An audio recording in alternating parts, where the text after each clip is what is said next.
starting FRC, any other competition? So our team has started during 2018, 2019, and this was funded by our mentors and a lot of our amazing teachers at our school. We started by just a school club and then eventually growing from FTC to FLL. So we went from VEX, FTC to then going up to FRC. And with that, we started doing a lot of Canadian competitions, winning our Waterloo and our Impact Awards. Do you still join the FTC? No, we don't have an FTC. However, we do have a VEX team as We well. also have a VEX team. That's Yeah, that's good. very nice. We allow our younger students, like those in grade 9, grade 10, to at least have some, fun in the competitions in VEX, and then allow them to, if they really do want to stay in robotics, they could of course join FRC as well. Yeah, we are currently similar to your team. Also, we also have a VEX team. We have started with FLL in 2007, and then after that, so that in 2012 we have started joining FRC. We didn't join FTC yet. Uh, we we don't. It's very far away from us, the regionals, so it's hard for us to join FTC. But we're currently joining in FRC. So Yeah, yeah, that's really good for you guys. Usually FTC is like kind of a lot of cooperation with other people, a lot of your mentors as well. yeah, So it's kind of, the work of everyone. And especially with Amazing First Community, you could, have a lot of fun with FTC and FRC at the same time. yes. And also, I want to ask some questions. How is the sociological structure of your team? For example, do you have any members from different countries or something? So, like usually our team is mostly based in, since it's in Canada, it's a school team. We do allow a lot of other members to join from different schools if they do want to do it, because we do have some after schools and stuff. But mostly ours is kind of a tight knit community of our schools. So all the parents, all the teachers, all their members, mentors are from the same school. So that's usually how tight knit we are. And with that, having a school club, it also makes it easier for us to run it during not only our breaks and stuff, but also have more time on building sessions. So it kind of has its pros and cons. But We are a school-based team. We live in a boarding school, so we are all together. That's a great pro for us. And also, I want to ask you about your auditions. Our auditions are separated into two categories. One is public relations and mechanics. The students can choose based on their skill sets. Do you guys have something like that, or do you all of you guys are mechanics, or do you separate the auditions? yeah, so actually our team is quite big. We do have a lot of people joining our team, and we have it kind of into 5 categories. And of course, they kind of split into our own, but we have our like electrical and mechanical team. We have our programming and CADing team, so everything on digital, and then we have our outreach and like graphic design social media team, so our business team basically. And we split usually all the students whatever they want. Business anyone could do, and they could do both side by side with mechanical and stuff. But we kind of split it because with a lot of students, right, it's kind of hard normally because we do have limited CNCs, limited mechanics. Everyone wants to do separate things. So we kind of like foster those things. But of course, a lot of our students do like to do either like CADing and mechanical, electrical and mechanical, or maybe programming and electrical. They kind of like mix it up. So with that, it's not easier for us as like captains and all the other leaders to kind of manage like that much kids because we have an average around like what 50 kids per subsection, Oh, give or take. you are very So crowded.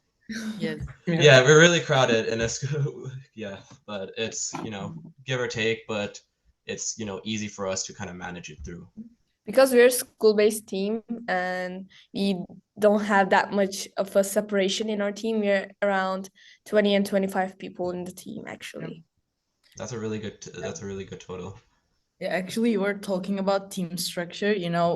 As she said, we have 20 people in our team. We kind of separated as people working more on the mechanical side and uh people's public relations side. I wanted to ask how does the structure in your team work based on age? So we have 9th graders, 10th graders, and 11th graders. And the graders are team captains. We don't have our mentors really into our work. So the 11th graders are, busy with talking with the mentors and generally running things. 10th graders mostly are in charge of, talking with the underclassmen, talking the 9th graders and the prep classes, and teaching them the basics of this stuff. And the 9th graders are basically in charge of actually, doing the tasks that they are given. Do you have a structure like this in your team, or how does it work? Like, based on experience level, how do you manage the students? Yeah, so our team, like I said, like usually our oldest members are kind of the captains. So for me, I've been in robotics for 4 years, so since I was in grade 9, and and I kind of dipped my fingers in all of the CADing, programming. I kind of decided to do all of those. Stressful, but basically having the most experience. And what we do is we allow our grade 9s and grade 10s to kind of have their own experienced and beginner session, and they kind of trade information because it's as it's shown, it's easy for people to understand when they're in the same, like kind of like speaking the same way, speaking same tone, and it's much more easier for them to relax. Then of course we have our subdivision heads. So those like we have a captain for mechanical, captain for electrical, and so on.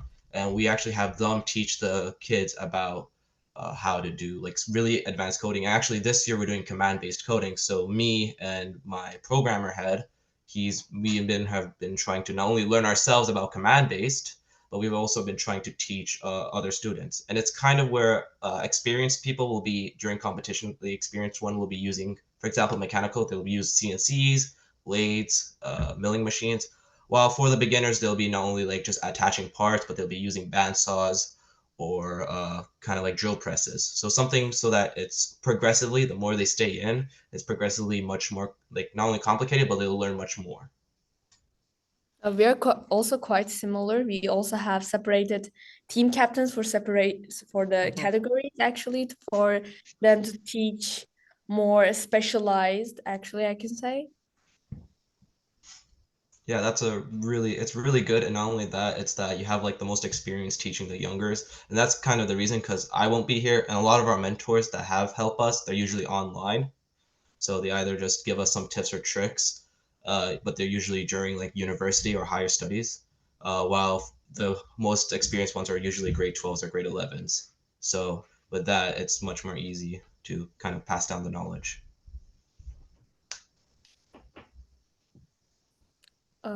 So I'm thinking about the questions, so we can ask about your projects, actually.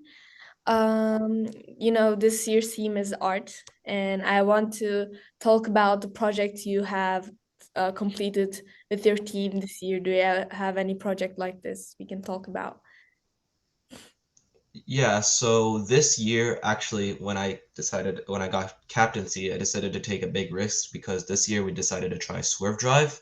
So we took swerve drives, buying new motors, and actually getting ourselves up for like the bigger leagues because we did want to not only prove ourselves to our mentors, but also show that we are a capable team. And this year, looking at it, it's a kind of unique challenge, I will say. It's something where strategy is mostly a big part of it, right? If how much you want to do amp, if you have to do the amplification so that you can score more points on the speaker.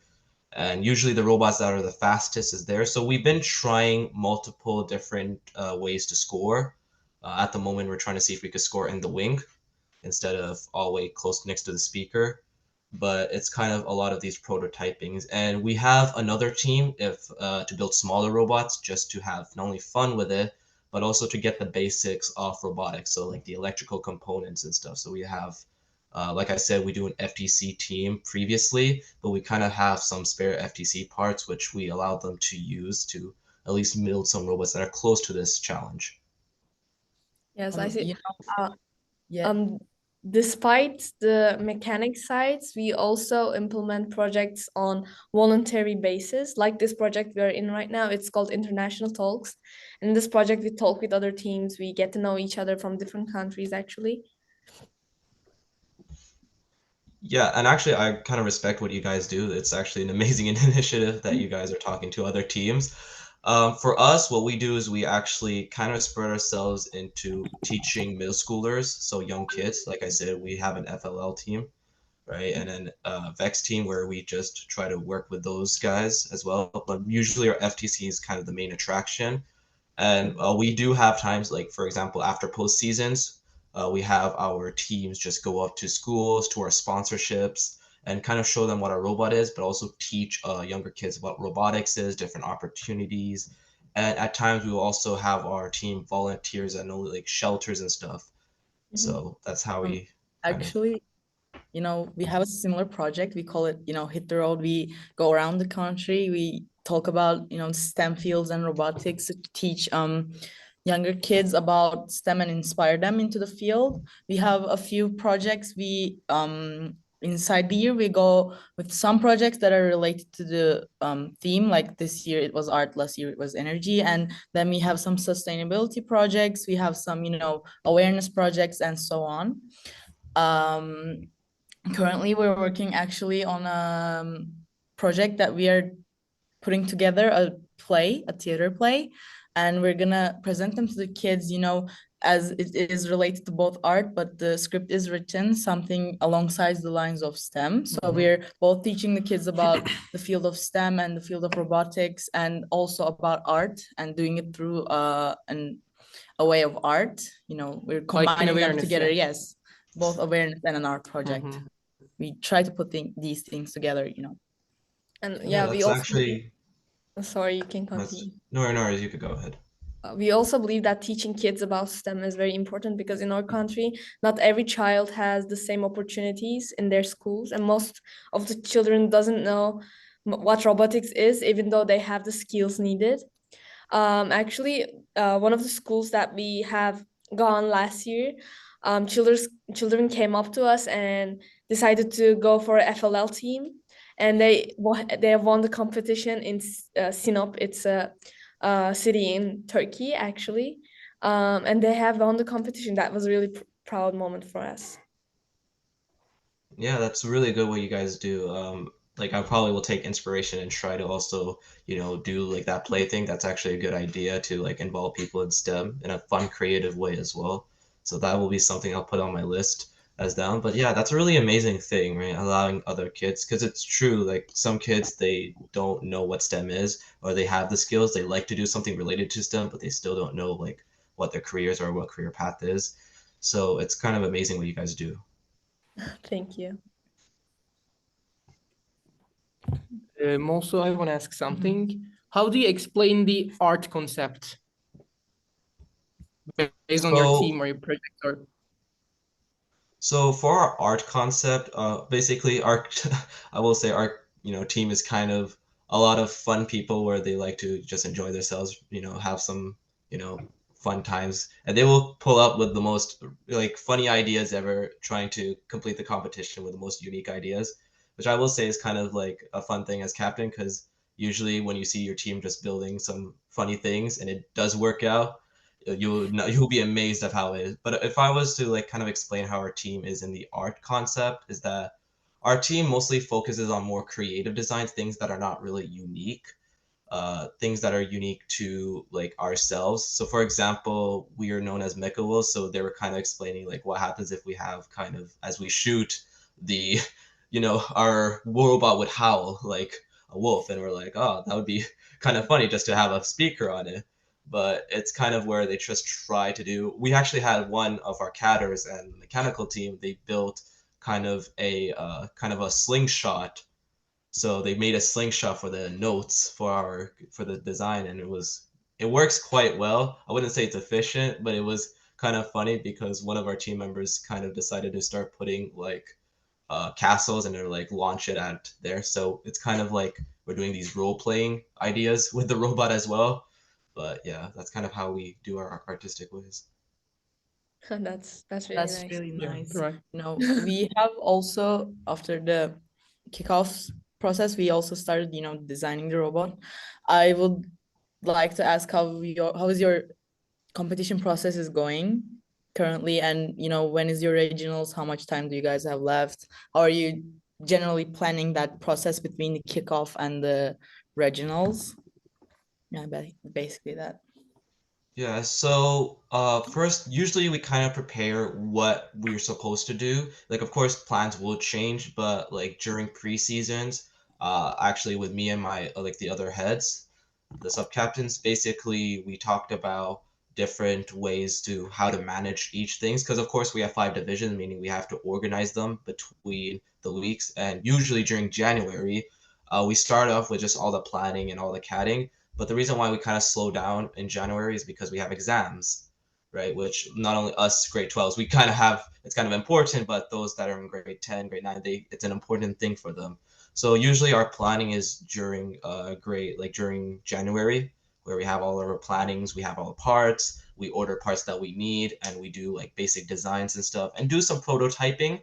But as soon as February hits, when we have new semesters, we decide to just hit it off strong. And our competitions is happening in March, so that makes us 1 month of preparing. So we usually during February we'll also have some after school programs as well, just for the experienced peoples to assemble the robot and then test it. And usually around the end of February we're going to plan on having some auto tests just to make sure that our auto and our robot actually works properly for the regionals. What is your meeting schedule is like?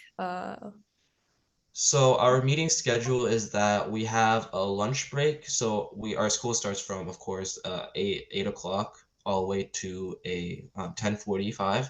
So we allow kids to have around 15 minutes to eat, 15, 20 minutes, which is for like a standard lunch. And of course, they could eat during our meeting as well, except for the mechanical room. We don't want them getting sick. But as soon as 11 o'clock hits, we give them 1 hour time. And usually it's each day is specified by the subdivision. Sometimes we'll both have electrical and mechanical, but usually it's one day will be electrical, one day will be mechanical, one day will be CAD, and it makes it easier for our teachers to also supervise us as well.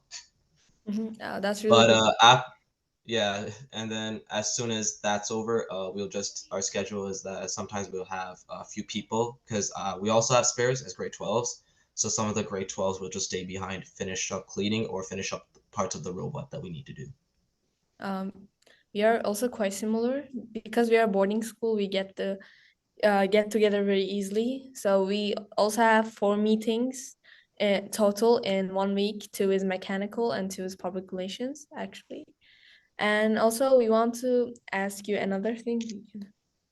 So can you share a fun memory that happens in a competition or during a tournament that you have been? So some of the fun like I will say, I think it was during my second year, grade 10. This was after COVID. Basically, I had really like less clue of what like FRC was and what to do, but I think my fun time was during the competition in the first 30 seconds. I was like only the youngest member there, and they kind of needed someone to be kind of assisting the human in the 2022 season where we had to shoot that. And basically, you're able to score during the autonomous. You're able to throw the ball into the score. So I actually did a hook shot and I made it in, and everyone was, and this was during provincials as well. So it was like one of my fun ones was like, it's my time to shine. But I think that was my fondest memory. It's very nice. Yeah. Yeah. Do you have any other questions for us? We can answer to them, actually. Yeah. Yeah. You guys have questions for me before I start asking you questions? Like, No, we don't have it right now. You can ask to us. no? All right. Yeah. So I was just wondering, like, what is your guys' plans for this season? So actually, we don't have a base planning right now. Right now, we are in school. Despite it's holiday right now in Turkey, we are working on the essays and about the applications of the awards, Impact Awards, sorry. Yeah. And our mechanical team is also working on the robots planning, the Design of the design robot. of the robots. Yeah. And we have also just started to do the business, I can say. And we have a regional in April in Istanbul. Yeah, that's really cool. And actually, I've seen like a lot of your Instagrams and a lot of your videos when you're in like competitions and stuff. And I will say, like each year, you guys do amazingly. Right. And I like your little plushie as well. Your little plush is funny as well. Yes. I was thinking, Actually, I was- one of We have our another Instagram account for the, plushie. It's like it's in Turkish basically, but it's an octopus. And we when we're at the regionals, we bring the octopus plushie with us and take pictures with other people, and we post it on Instagram. It's little fun memories we have with other teams. You can really interact with a lot of other people and other teams to inspire this whole competition process. It's really a fun activity, we do in every Actually, region. the we go to. plushies are a gift from our old club members. Their mom actually made the plushies, so it's really special for us. And we hope to see you in Houston if we go to the competition in Houston. And I hope you guys can take the photos with the plushies also. yeah, it would be my honor to take a photo with that plushie. By the way, the Instagram account's name is Ahtapot Geziyor. In Turkish, that means the traveling octopus. Yeah, we take the I see. octopus everywhere and took photos with it. It has been like that since 2010, I think. Wow. So you've been keeping the tradition for 14 years. That's Yes, amazing. it's really old, really. It's good. You're keeping tradition up, and it's a fun way to Yes. kind of meet with other teams as well. It helps to keep us in their mind for a long time because of the plushies, I can say. That is true. That's actually a good technique. That's good. I might have to I need to write some notes, grab a plushie for ourselves. It might can need be that really one. fun for you It's a to great make Yeah. it. Maybe we Instagram can make account our for your plushie Yeah. in the Yeah. championship. We That can would be meet the great. plushies. And we Yeah, would we like could to do that. make a plushie meetup with you. Yeah, I'll have to write that down. Like, we need a plushie. Yes. That's You also have Yeah. another question for us. We can answer it. Yeah. No, like looking at your reels and everything, you guys are doing amazingly. Like, I hope good luck on all of your competitions and stuff. Hopefully we do meet in Houston. I need to take a photo with that plushie. But hopefully we do. We would also Hopefully we be do meet.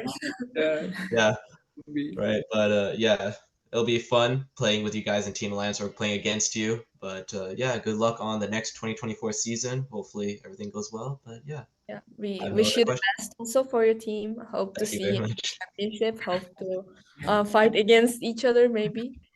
So yeah. Yeah, So perfect. I want to ask you something. Is it okay if we share this meeting in YouTube and any other social channels? Is it Yeah, okay that's for fine with me. I'm completely fine with it. Thank you. Thank you. Thank you so much. Thank you very much, guys. Guys, Nice have a to great meet you. day. It's Thank around you. nighttime for you guys. For me, it's lunch. So We Wanna stay at school, so Yeah. it's fine for us. We We work sleep. from morning to night. We are I see. at school quite a lot. But yeah, perfect. Good luck, guys. Hopefully, you have an amazing day or night. Yeah. See you all, guys. Thank you very much for inviting me. Thank you. It's Hope amazing. to see you. Nice See you. to Thank meet you for joining.